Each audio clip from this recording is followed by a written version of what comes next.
ज्या पद्धतीनं 15-15, 20-20 दिवसाला पाणी या शहरामध्ये सोडतात, राष्ट्रवादी काँग्रेसच्या वतीने आज आंदोलन करण्यात आलेलं आहे।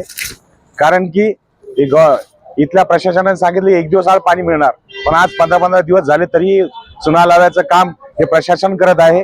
त्यांच्या निषेधार्थ राष्ट्रवादी काँग्रेसने आम्ही आंदोलन केलेलं आहे।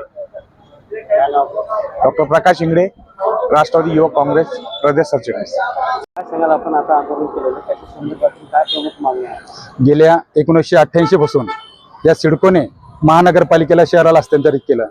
त्यानंतरही सुद्धा मनपा प्रशासन व इथल्या लोकप्रतिनिधींनी पूर्ण पाणी बिल घेऊन सुद्धा या शासनाला, या शहरवासियांना काही पाण्याची उपाययोजना केल्याने एक सुद्धा टाकी इथं बनवण्याचं काम केले नाही। पूर्ण पैसे घेऊन फक्त स्मार्ट सिटीच्या नावाखाली चुना लावायचं काम यांनी केलं आहे। आता महाराष्ट्र जीवन प्राधिकरणाच्या वतीने जे पाईपलाईन टाकण्याचं काम चालू आहे ती कशी फुटते, तिथलचा JCB ड्रायव्हर हा दारू पिलेला आहे का, त्याच्याकडे लायसन आहे का, अद्यापही कोणत्या लोकप्रतिनिधीचं याच्यावर लक्ष नाहीये।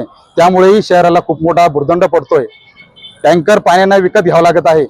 अशाही पूर्ण पाणी बिल वरून सुद्धा स्मार्ट सिटीच्या नावाखाली या मनपा प्रशासनानं शहरवासियांना चुना लावण्याचं काम केलेलं आहे। त्याकरिता आम्ही राष्ट्रवादी काँग्रेस पार्टीच्या वतीने आज या मनपा प्रशासनाच्या गेटला आम्ही व मनपा प्रशासनाला चुना लावण्याचं काम या राष्ट्रवादी काँग्रेस पार्टीने केलेलं आहे। अद्यापही 10 ते 15 दिवसात जर मनपा प्रशासन पाणी पुरवठ्यात जर सुधारणा नाही केली, यापेक्षाही उग्र आंदोलन या राष्ट्रवादी काँग्रेस पक्षाच्या वतीने करण्यात येईल। रवींद्र तांगडे, राष्ट्रवादी काँग्रेस पार्टी, छत्रपती संभाजीनगर।